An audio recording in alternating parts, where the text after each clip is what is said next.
Okay, let's talk time travel for a second. Be honest, you've probably pictured yourself zipping back to the medieval period, right? Oh, definitely. It's a common fantasy. Maybe wandering through a market that smells, well, strongly. Yeah. Or perhaps even trying to catch a glimpse of some jousting. Hollywood certainly makes it look like a grand, dusty, but ultimately romantic adventure full of castles and knights. Yeah, the Hollywood version is definitely appealing. But here's the blunt question. What was it really like? And more to the point, could you, a perfectly average person from the modern world, with all your assumptions about comfort, safety, and hygiene, actually survive it? That's the core question, isn't it? That's the core question we're diving into today. And to get at the answer, we haven't relied on romantic notions. We've gone deep into a stack of sources, academic articles, historical research, eyewitness accounts that really dig into the harsh realities of medieval life across Europe. Real data, not just vibes. Exactly. Our mission with this deep dive is to unpack what these sources tell us, based purely on the evidence, about why life in the Middle Ages was incredibly difficult and dangerous. Right. We want to look unflinchingly at the sheer daily challenges people faced, including the specific hardships and expectations placed upon men in that society, because the facts paint a picture far grittier than the movies show. Okay, let's unpack this based on the sources. Mm. Forget crowns, castles, and courtly love for a moment. If you popped into medieval Europe right now, where would you most likely find yourself? Oh. Not in a gilded hall. The research is crystal clear. You'd almost certainly be a peasant. Absolutely. The data shows that the vast majority of the population, we're talking a staggering 85 to 90% across Europe, were peasants tied to the land. 85 to 90%. Wow. It's huge. And for this massive group, life wasn't just hard. It was, as some sources put it, often nasty, brutish, and short. Okay, so describe that life. Mm. What did being a peasant actually mean day to day? Well, the life of a peasant was relentlessly physical and dictated by the seasons and the needs of the local lord. We learned from the articles that the workday could start as early as 3 a.m. in the summer months. 3 a.m. Driven by the light and the urgent need to cultivate food, it was constant, back-breaking physical labor plowing fields, often with oxen, haying, ditching, hedging, threshing grain, gathering firewood. Just endless work. Endless. Plus, helping maintain roads, clearing forests, and performing whatever corvée or labor service the Lord demanded. For men, especially, this was the absolute foundation of their existence and identity, endless, exhausting work. And this total reliance on agriculture put you perpetually on the edge, right? Completely. If the weather turned bad, too much rain meant flooding and ruined crops. Too little meant drought and failed harvests. Starvation wasn't some abstract historical concept. It was real. It was a very real, very immediate threat knocking at your door. For most peasants, getting food from anywhere else simply wasn't an option. You ate what you grew, or you went hungry. Okay, so harsh work, constant risk of hunger. What about where they lived? What were their homes like? The sources also paint a pretty vivid picture of the living spaces. Yeah. Typically small, often just one room shared by the entire family. One room. Yeah. Houses were commonly made of materials like wattle and daub, basically woven branches packed with mud and straw with thatch roofs. And usually there were no windows, maybe just shutters over openings to keep out weather or intruders. So dark, I imagine. Very dark. And imagine that space, a fire burning in the center of the room for warmth and cooking, with the smoke simply finding its way out through a hole in the roof or the walls. Sounds smoky. It would have been incredibly smoky and irritating to the lungs. And yes, livestock like pigs or chickens often shared that single room with the family, especially in winter, for warmth. Wait, livestock in the house with the family? Yep. Shared accommodation. Furniture was sparse, maybe a few stools, a simple table, and a chest that might double as a bed. Wow, sharing your bedroom with a pig. Not exactly the image from the history books. Right. And the floor was commonly just packed earth and straw, which sounds rustic, but the sources highlight the constant discomfort and lack of cleanliness by modern standards. I can only imagine the smell. Oh, yeah. Bedding stuffed with straw or wool was often infested with pests like bedbugs, fleas, and lice. Candles made of animal fat or oil lamps would fill the air with a pungent, greasy smell. Now, houses did gradually improve towards the end of the period, sometimes adding a second room or even a loft. But for much of the Middle Ages, this confined, smoky, pest-ridden space was the reality. These details really give you a surprising glimpse into the sensory experience of daily life compared to now. Yeah, surprising is one word for it.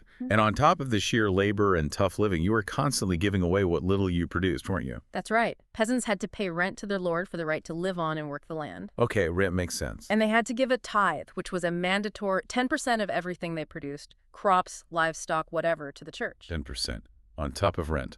Yep. You paid these dues first, in cash or goods, and only then could you keep what was left to try and feed your family. It was a constant squeeze. So survival was precarious even without disaster striking. Now, what about hygiene? That's the classic stereotype, right? Everyone was just filthy. Now, let's touch on hygiene for a moment, because our sources clarify some common misconceptions. The popular idea that medieval people never washed is a bit of a myth. Oh. While large public bathhouses, common in Roman times, did decline in popularity across many areas, except perhaps in bigger cities or places with natural hot springs, like the bath built into the old Roman complex in Bath Spa during Edward I's reign, that was more about the cost and upkeep of those specific facilities. So it wasn't that they hated bathing. Not necessarily. What the medical texts from the period reveal is that bathing was often recommended for health. People certainly washed their hands and faces, used stream water or wells, though these had their own risks, of course. Right. Contaminated water is the theme we'll come back to, I suspect. Definitely. Interestingly, some sources suggest hygiene practices, while primitive by our standards, might have actually been better in the medieval period than in the 16th to 18th centuries. Really? Better than later periods? Possibly. Public bathing facilities saw a further decline later, sometimes linked to fears around diseases like syphilis. It's also true, as the sources note, that some religious figures intentionally avoided hygiene as a spiritual practice, emphasizing asceticism, which probably contributed to the later negative stereotypes. Okay. So it's complicated. It is, but the idea of total widespread filth isn't entirely accurate for the whole period, just very different standards and methods than ours. Okay, so the daily grind was brutal, the living was cramped and smelly, and you were constantly paying dues. But here's where it gets really interesting, and frankly, pretty terrifying. Beyond the struggle for subsistence, just getting sick was often a swift and irreversible death sentence. Absolutely. The mortality rates were staggering, especially for infants and young children. Just surviving childhood was a major hurdle. And why was disease so rampant? Well, think about those unhygienic conditions we just discussed. Animals roaming streets, waste dumped openly, poor sanitation in wells or streams used for drinking water. These were perfect breeding grounds for pathogens. So everywhere you turned, basically. Pretty much. And medicine, as we understand it, was non-existent. No antibiotics, no sterilization, no understanding of germ theory. Doctors often worked with outdated theories based on humors or astrology. Astrology. For medicine. Sometimes, yes. Practices like bloodletting, purging, or even trepanning, drilling holes into the skull, were common treatments. Drilling holes in the skull. Yikes. Yeah, the sources don't sugarcoat it. If you got a serious infection or a chronic illness, your chances were incredibly slim. And everyday killers were things we barely worry about now, right? Like stomach bugs. Exactly. Diarrheal diseases like dysentery were rampant. They spread so easily through contaminated food and water via the fecal-oral route because of the poor sanitation. That fecal-oral route is always bad news. Always. And the dehydration they caused could kill anyone, regardless of status. The sources cite examples like Kings John, Edward I, and Henry V, all dying from dysentery while on campaign. Even kings. Even kings. For men, especially those involved in military life, something as seemingly basic as contaminated water could be instantly fatal. And what about things like cuts or infections? It's important to grasp that even a relatively minor infection today, a cut, a scrape, could quickly become fatal without antibiotics. It could lead to sepsis, where the body's response to infection spirals out of control. Sepsis is still dangerous today, even with modern medicine. Exactly. But in the medieval period, it was almost always a death sentence. Okay, so baseline disease risk was incredibly high, but then there was the big one. And then, of course, history records the biggest wave of death, the Black Death pandemic starting in the mid-14th century. Well, slave. Yes. The sources emphasize its immense, horrifying mortality rate, far exceeding anything seen before or since, even compared to 20th century plague outbreaks.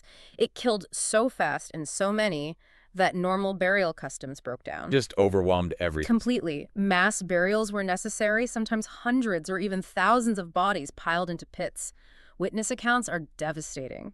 A Noladitura in Siena wrote chillingly of burying his 5 children with his own hands. Oh, that's just heartbreaking. It's almost impossible to comprehend the scale. The consequences of the Black Death described in the sources were truly transformative. The death toll was estimated at 45 to 50% of Europe's population, at least half, potentially reaching 75 to 80% in densely populated Mediterranean areas. 80%. This massive death led to immense economic and social upheaval. Land became abundant, labor scarce, which helped destabilize feudalism as survivors inherited property and demanded better terms. So it changed the whole structure of society. Profoundly. It severely impacted the church, disrupting its system and leading to a period of religious paralysis before new forms of piety emerged. And tragically, it fueled brutal persecutions of minority groups, Jews, lepers, and foreigners who were wrongly blamed as scapegoats for the crisis. The scapegoating. Sadly predictable. And there's even speculation, mentioned in some sources, that the widespread death and subsequent decline in agriculture led to reforestation, which might have contributed to the cooling period known as the Little Ice Age. Wow. So disease wasn't just a risk. It was a near certainty of death for so many things we treat casually now, and the big outbreaks reshaped the world. Okay, so what does this all mean? Beyond the grinding daily struggle and the constant threat of sickness, just existing day-to-day was often incredibly precarious simply because of violence, instability, and unpredictable dangers. Absolutely true. This really hammers home why surviving, let alone thriving, was such a feat. What about law and order? Was it just chaos? Not exactly chaos, but the justice system was harsh and decentralized. There was no organized police force in the modern sense. Law enforcement often fell to local communal groups. Like vigilantes. Sort of, but more formalized.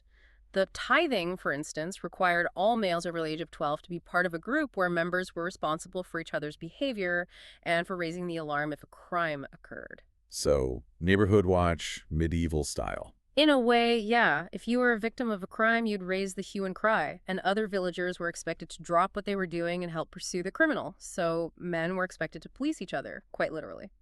And what about bigger conflicts? War seems like a constant backdrop in medieval stories. It was a frequent, brutal reality. The sources describe wars often fought over politically motivated reasons that can seem almost trivial from our perspective today. Succession disputes, territorial claims, slights to honor. Stupid things, as one source put it. Pretty much, and it was incredibly dangerous for noblemen. One source suggested around 30% of English nobles died in battle before 1550. 30% for the elite. Yeah. And for peasants, deaths in war were often uncounted, and they faced the risk of systematic slaughter or worse if their side lost control of their area. Military service, whether voluntary or compelled by feudal duty, was a path fraught with peril for men of all statuses. And the tactics used in war could be absolutely terrifying, couldn't they? Oh, yes. The chevauchée, for instance, was a scorched earth strategy used by relatively small forces to devastate the countryside, burning crops, killing livestock, attacking villages. Just pure destruction. The whole point was to demoralize the enemy populace and cripple the opposing lord's resources. Sieges were also horrific. If a city under siege refused to surrender and was eventually taken by force, the inhabitants could expect brutal atrocities, mass looting, violence, arson. There was no Geneva Convention. No rules of engagement, really. Very few that were reliably followed. And the dangers weren't always on a battlefield. The sources share some specific, almost bizarre anecdotes that illustrate how precarious life could be. Oh, like what? There's the Erfurt latrine disaster in 1184. The latrine disaster. Yes. The floor of a building collapsed over a cesspit during a meeting of nobles, killing dozens of rich and powerful men by drowning in sewage. Drowning in a toilet. That's No. grimly comical in a way. It shows the unexpected risks from incredibly poor construction standards. Then there's the infamous Ball of the Burning Men in 1393. That sounds bad already. King Charles VI of France and several courtiers dressed in flammable costumes made of linen and pitch for entertainment. When a torch got too close, they ignited, killing several of the men, including the king's own brother. Oh my God. Yeah. Just accidents waiting to happen everywhere. It highlights the danger of having to go along with the reckless whims of superiors, even for something as frivolous as a party prank. These are the kinds of random, horrifying ways death could find you that feel utterly alien today. Yeah, not your typical workplace hazard. And then you had terrifying external threats on top of all that. Absolutely. Imagine living through the arrival of invaders like the Mongols under Genghis Khan and Ogedei. The sources detail their tactics. sacking cities completely, destroying irrigation systems, using human shields. Human shield. Yes, and reputedly even taking severed ears as trophies to count the dead. Grim accounting. Or think about the violent, unpredictable pillaging raids of the Vikings between 800 and 1100 CE, targeting accessible settlements and monasteries along coastlines and rivers. These were real, devastating threats to life and limb that could appear with little warning. So, internal strife, external invasion. What else could kill you? Well, the unpredictable weather added another layer of danger that people were defenseless against. The mid-1300s saw a shift towards the Little Ice Age, bringing harsh winters that could freeze major rivers like the Rhine and even the lagoon around Venice. Freezing Venice. Wow. People were incredibly vulnerable to freezing, starvation when supply lines were cut by ice or snow, or even death from roofs collapsing under heavy snow loads. There were no weather warnings, no widespread heating infrastructure beyond a smoky fire. You were just at the mercy of the elements. It really makes you appreciate central heating and a weather app. Doesn't it? And even the food held hidden dangers beyond just spoilage, which medieval people actually knew how to handle through techniques like salting, smoking, and drying. What kind of dangers? For the wealthy, glazed dinnerware could leach lead and mercury into their food over time, causing slow, cumulative poisoning. Lead poisoning from plates. Okay. And outbreaks of ergotism, known horribly as St. Anthony's fire, occurred from eating bread made with rye grain infected with a fungus called ergot. St. Anthony's fire, what did that do? The symptoms were horrific, according to sources. Hallucinations, painful convulsions, a burning sensation, and in severe cases, it could cause gangrene and the blackening and falling off of limbs. Limbs falling off. Yeah. From bread. From infected bread, yes. These are definitely some of the surprising and utterly terrifying realities of daily life that the sources reveal compared to our world of food safety regulations. So bringing it all back to you, the listener, and that time travel fantasy. The reality, based on the deep dive into these sources, is starkly different from the romanticized image. Very starkly different. The combination of rampant, untreatable disease, the constant threat of famine, the harsh daily living conditions, the pervasive violence from war, crime, and unpredictable events, and the sheer lack of modern safety nets, all of this made it an incredibly difficult and dangerous world to navigate, even for people who were born and raised in it. And for a modern person. Yeah. Lacking any inherited resistance to the common diseases of the time, without the basic survival skills necessary for an agrarian or pre-industrial society. Like knowing how to plow a field or thatch a roof. Exactly, and completely unfamiliar with the rigid social hierarchies, legal landscape, and constant low-level threats, the sources strongly suggest you likely wouldn't last very long at all. So that romantic adventure Would very quickly turn into a terrifying struggle for survival you're completely unprepared for. Forget finding a blacksmith to fix your time machine. You'd be lucky to survive the first week's sanitation issues. Okay, so the verdict is pretty clear. Time travel to the Middle Ages. Yeah. Probably a bad idea for us modern folk. But it does leave you with a thought, doesn't it? Definitely. Considering the immense layered hardships and dangers we've discussed, the relentless physical labor expected of men, the unexpected and brutal ways death could find anyone, the daily struggle against invisible pathogens and visible violence, what unexpected strength of resilience did these sources suggest medieval people must have possessed simply to navigate such a challenging world? That's a really interesting point, the sheer endurance required. Right. And how does that level of inherent toughness compare to our own perceived vulnerabilities or strengths in our comparatively cushioned lives today? Something to ponder as you look around at the conveniences we take for granted.